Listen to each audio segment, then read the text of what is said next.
₹2000 गेले होते. सगळं झालं होतं माझ्या एका फ्रेंडमुळे. आजकाल तर फ्रेंडवर विश्वास ठेवणं पण चुकीची गोष्ट आहे. तरी सांगितलं की मला दुसऱ्या कंपनीत जायचं आहे, मला कॉलेज थ्रू सांगितलं की जायला असं कंपनीतून माझा फ्रेंड्स म्हणून सुद्धा विश्वास उठलेला आहे. लातूरमध्ये कुठेतरी एक कंपनी आहे, सगळे टीनेजर्स होते. असं समजतं की दिस वॉज द फ्रॉड, असं काहीच नव्हतं. बाई होती जिला बाळ झालेलं होतं, कॉलेजवरती पण रडायला लागले. So hello guys, this is Jayashree and welcome to my YouTube channel. So guys, today I'm gonna tell you about the scam happened on me. माझ्यावरती पण एक खूप मोठा स्कॅम झाला होता ऑब्वियसली, कारण त्याच्यामध्ये माझे ₹2000 गेले होते आणि जी माझी फर्स्ट सेविंग होती, जी सेविंग मी 1 वर्षापासून साठवलेली होती. इंजिनिअरिंगला ॲडमिशन घ्यायच्या अगोदर घरी होते, तेव्हा जे पूर्ण वर्षामध्ये मला सगळ्यांनी घरच्यांनी दिलेले पैसे वगैरे जे होते ते मी साठवून असं म्हणजे माझ्याकडे ₹2000 साठले होते. तेच पैसे माझे पाण्यात डुबले होते अँड हे सगळं झालं होतं माझ्या एका फ्रेंडमुळे. आजकाल तर फ्रेंडवर विश्वास ठेवणं पण चुकीची गोष्ट आहे. त्याच्यामुळे तेव्हापासून लिटरली माझा कोणावरच विश्वास नाही आहे आणि या बाबतीत तर नाहीच नाही. तर झालं असं होतं की फर्स्ट तर मी इंजिनिअरिंगला ॲडमिशन घेतलं 12th झाल्यानंतर. मग मी इकडे आले होते आणि मग ती माझी जी फ्रेंड होती ती म्हणजे मी 10th नंतर जी MSCIT केली होती ना, तिथे तिची आणि माझी ओळख झाली होती. तर ती माझी फ्रेंड होती. सो तिच्या स्टोरीला प्रत्येक वेळेस नाही का work from home and then म्हणजे आजकाल तर सगळीकडेच असतं ते, आणि मग तिच्या स्टोरीला वगैरे किंवा स्टेटसला ते सारखंच असायचं नाही का, वर्क फ्रॉम होम अँड म्हणजे ते पॅम्पलेट वगैरे असं ती स्टोरीला टाकायची. मग मी तिला एकदा विचारलं की कसं आहे काय, तर ती बोलली की मी वर्क फ्रॉम होम करते आहे अँड असं म्हणजे लातूरमध्ये कुठेतरी एक कंपनी आहे असं काहीतरी होतं, तिथे जायचं. तिथे काहीतरी त्यांची 4-5 दिवसाची ट्रेनिंग असते, ती कंप्लीट करायची अँड देन ते विल म्हणजे वर्क फ्रॉम होम देतात आणि ते कंप्लीट केल्यानंतर आपल्याला मंथली जवळजवळ 5,000 10,000 पडतात, like depend on your work.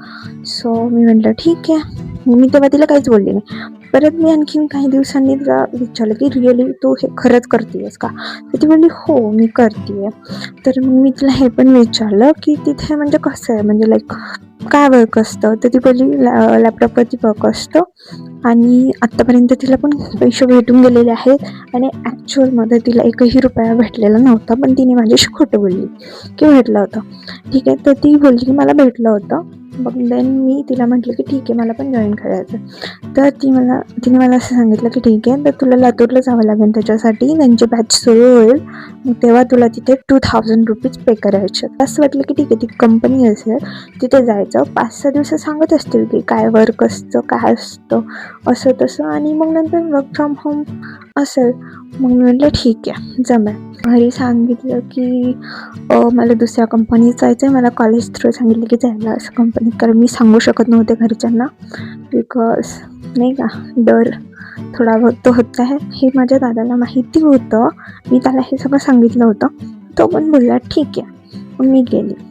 मग मी माझ्या आजोबांसोबत लातूरला गेली. मग आम्ही तिथे गेलो आणि तिथे स्टेसाठी ती बोललेली की त्यांचा स्टे असतो, त्यांचे जे एम्प्लॉई आहेत ते तुला घ्यायला येतील. भाई साहब मी तिथे पोहोचली.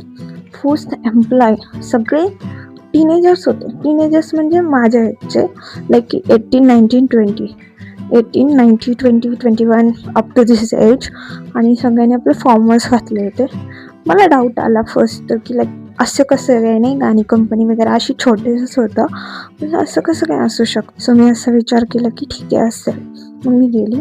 फर्स्ट तिथे काउंटरवरती त्यांनी माझ्याकडनं एक फॉर्म फिलअप करून घेतला आणि देन मी तिथे ₹2000 पे केलं. ठीक आहे. मग जी त्यांची एक मुलगी होती, म्हणजे त्यांनी माझ्यासोबत एका पोरीला ठेवलं होतं, ती पोरगी मला त्यांच्या जे हॉस्टेल होतं त्यांचं किंवा रूम्स तिथे घेऊन गेली. ॲक्च्युली ब्रो तिथे म्हणजे पूर्ण कोणीही होतं, लाईक की कोणत्या पण एजच्या गर्ल्स होत्या. एकतर बाई होती जिला बाळ झालेलं होतं ॲक्च्युली. यस, मला फर्स्ट तिथे गेल्यानंतर भीती वाटायला लागली. एकतर I am scared of this things. ठीक आहे. मग मी त्या दिवशी एक त्यांचं लेक्चर अटेंड केलं. ठीक आहे. ॲक्च्युली मी म्हणजे त्यांना एवढं पण म्हणजे मी इंग्लिशमध्ये बोललेलं पण समजत नव्हतं असं मला तरी वाटलं. सो बट मला थोडा डाऊट आलाच होता, बट क्लॅरिटी नव्हती. इग्नोर केलं. सो मग नंतर मी त्यांचं ते अटेंड केलं लेक्चर. मग त्यांनी आम्हाला सांगितलं लाईक की हे थोडं मोटिवेशन दिलं आणि नंतर सांगितलं की आम्ही एवढा पैसा कमावला, आम्ही हे केलं, आम्ही ते केलं. म्हणजे लाईक त्यांनी असं मोटिवेशनल स्पीच दिल्यासारखं दिलं. म्हणजे ठीक आहे. मी ते तिथेच सोडून दिलं. मग नंतर मी घरी आले. घरी आल्यानंतर त्यांनी आम्हाला थोडंसं वर्क दिलं होतं लाईक की हे तुम्हाला डायरीमध्ये नोट डाऊन करायचं. सो मी ते सगळं केलं आणि नंतर रात्री मी असंच बसली होती. तेव्हा मला माझ्या दादाचा फोन आला. त्याने मला विचारलं की लाईक की कसं आहे, काय आहे? मग मी त्याला ऑल द थिंग्स सगळं जे काही होतं ते खरं खरं सांगितलं आणि जो मला डाऊट वाटत होता मी ते पण त्याच्याशी एक्सप्लेन केलं त्याला मी ते. आणि मग दादाने कॉल ठेवला. मग त्याचा एक फ्रेंड होता, त्याने त्याला विचारलं आणि मग टोटली माहिती काढल्यानंतर आम्हाला असं समजलं की दिस वॉज द फ्रॉड. असं काहीच नव्हतं. ते फक्त स्टुडंट लोकांकडून पैसे घेतात आणि परत नंतर 5 दिवसाचं ट्रेनिंग देतात त्यांना. थोडं मोटिवेशन देतात, आम्ही हे केलं, आम्ही ते केलं, इथून एवढे पैसे कमावले असं तसं सांगतात आणि देन असं म्हणतात की तुम्ही इथे 10,000 रुपीज पे करा, तुम्ही इथे 20,000 रुपीज 25,000 रुपीज पे करा आणि त्याच्या तुम्हाला दुप्पट भेटतील काही दिवसांनी, असं काहीतरी होतं ते. मग ही गोष्ट मला त्याने फोन करून सांगितली. I just literally shock. Then मला समजलं की हे सगळं असं आहे आणि मग त्यात माझे 2,000 रुपये पण गेले होते. घरच्यांना पण फोन केला आणि मी कॉलवरती पण रडायला लागले. कारण मला हे समजत नव्हतं की लाईक असं कसं झालं नाही का. आणि त्यातले त्यात माझे सेविंग्स होते ते आणि ते पण गेले. त्याच्यामुळे मी लिटरली रडायला लागले. घरच्यांना टेन्शन आलं की लाईक का रडते आहे वगैरे. बट स्टील मी त्यांना समजायला की इथलं एन्व्हायरमेंट मला ठीक नाही वाटत आहे. सो मी उद्या घरी येते. मी असं घरच्यांना माझ्या सांगून टाकलं. माझा दादा बोलला की ठीक आहे, ते सगळं जाऊ दे, तू उद्या घरी जा. कारण तिथले सर्व लोक खूपच डिफरंट होतं आणि ते मला सूट नाही झालं. मग मी दुसऱ्या दिवशी तिथे कंपनीमध्ये गेली, माझी बॅग वगैरे पॅक केली, मी गेली तिथे आणि त्या सरांना म्हटली माझी अमाऊंट मला वापस पाहिजे. बट वॉट, ते अमाऊंट द्यायला तयारच नव्हतं. मग मी माझ्या दादाला फोन केला. मग तो कॉल त्यांच्याकडे दिला की लाईक माझं अमाऊंट मला वापस पाहिजे, मी तुमचं लेक्चर वगैरे अटेंड तर केली नाही. मग ते असं बोलता होतं की तुम्ही लेक्चर तरी अटेंड करा आणि 5 दिवसाचे लेक्चर अटेंड करा आणि नंतर तुम्ही जा, द्यायचं असेल तर, पण अमाऊंट काही वापस भेटणार नाही. पण माझं दादा असं बोललं की जर तुम्ही 5 दिवसाचं लेक्चर अटेंड करताय नंतर ते तुम्हाला फोर्स करणार की तुम्ही आता 10,000 रुपये पे करा. सो मग मी ते गोष्ट तिथे सोडली. माझे ते पैसे पण तिकडेच गेले. मी खूप रडली. मी लिटरली रोडवरून जाताना पण खूप रडत होती आणि मग ते पैसे पण सोडली. मला त्या पोरीचा खूप राग आला, जिला मी माझी बेस्ट फ्रेंड समजत होते. मला तिचा पण खूप राग आला. मग मी सांगितलं दादाला की मला माझ्या फ्रेंडनी असं सांगितलं होतं म्हणून. सो मग वापस तिला फोन केला. मग माझा दादा पण कॉन्फरन्सला होता. म्हणजे त्याने विचारलं तिला की लाईक तुला पैसे भेटलेत का. तर ती बोलली हो भेटलेत. मग तो बोलला किती भेटले. तर बोलली 10-15,000 भेटलेत आत्तापर्यंत. मग तो बोलला तू आत्तापर्यंत तिथे किती रुपीज इन्व्हेस्ट केलेत. मग तिने सांगितलं मी 30,000 रुपये भरलेत. तो बोलला आम्हाला सर्व काही माहिती आहे, सगळ्या गोष्टी समजल्या, तू सांग आता खरं काय आहे ते.